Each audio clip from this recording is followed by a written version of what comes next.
Hello and welcome to another episode of Around the World in 7 Days. My name is Neil. Visits of head of states or head of governments to another country is not an unusual thing in the domain of international affairs. It is done very often to strengthen bilateral relations. Not always, but generally, these visits are very formal and planned well in advance by the officials of both the countries. But a recent visit of a head of a state to another nation has surprised almost everyone. Even geopolitical analysts who understand the nitty-gritties of this subject were left amazed.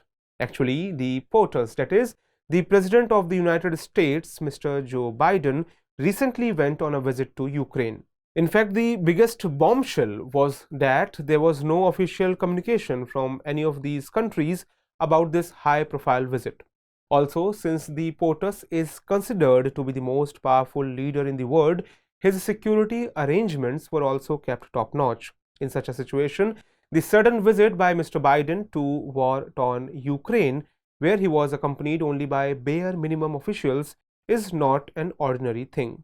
So in today's episode, we will try to understand that what is the significance of this visit in immediate terms. How will it impact the relations between the US, Ukraine, and other Western nations? Along with this, we will also try to understand about Russia's reaction towards this visit. Actually, US President Joe Biden's visit to Kyiv was preceded by a 3-day visit to Poland.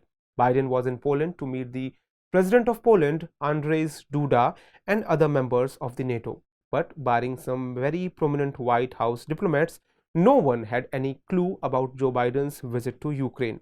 Although speculations were being made since last few weeks about a possible visit of Biden to Ukraine in February as Ukraine war anniversary was approaching. But White House officials tried to settle the dust by reiterating that Biden will be visiting only to Poland. However, eventually, events took unexpected turn and Biden surprised the world by being in Kyiv, that is the capital of Ukraine, on 20th of February. There's an added element to this surprise visit with regard to the mode of travel. Biden didn't take the air route but did a 10-hour-long train journey from Poland to Kyiv. Let me make it very clear that this is not the first visit of an American president to a war zone. Before Joe Biden, many US presidents like Abraham Lincoln, Richard Nixon, George W. Bush, Barack Obama, Donald Trump, they have visited war-torn countries. But Joe Biden's visit to Kyiv is a bit different in the sense that the US military is not involved directly in the war. Second, Russia, which is America's archenemy, is directly involved in the war in Ukraine. In this regard, let us try to understand what impact Joe Biden's recent visit to Kyiv will have on the relations between America, Ukraine, and other Western nations. In this context, it should be noted that in June last year, French President Emmanuel Macron, German Chancellor Olaf Scholz, and then Italian Prime Minister Mario Draghi visited Kyiv. All of these leaders met the President of Ukraine, Volodymyr Zelensky, and expressed their support for Ukraine and the Ukrainian people. In November 2022, soon after taking over as the British Prime Minister, Rishi Sunak also visited Kyiv. Now that the heads of state of many Western nations have visited Ukraine in the last 1 year, this visit of another NATO country's head to Kyiv will give more power to NATO. At a time when Russia is constantly trying to push the narrative that the Western support for Ukraine is decreasing, this visit of the US president is no less than a lifeline for Ukraine. In fact, Biden is very well aware that the Russia-Ukraine war will intensify in the near future, and therefore it's imperative to keep the NATO alliance intact and to do everything possible to iron out the differences among its members. Now, talking about Biden's visit to Kyiv, he called Ukraine as a real democracy and said that the existence of democracy in the world rests on the existence of Ukraine. To say it in his own words, Ukraine stands, democracy stands. Along with this, he also announced various types of funds for Ukraine. Biden announced an additional US $500 million in aid to Ukraine. Apart from this, howitzer shells, anti-tank missiles, and aerial surveillance radar were also announced as weapon support. However, It is interesting to note that Biden did not talk about giving away any new weapons to Ukraine, while Ukrainian President Zelensky has been constantly asking for more and more modern weapons from NATO members. Even though this visit of Mr. Biden was informal, yet it was not normal. So, a pertinent question is that how Russia reacted to this visit.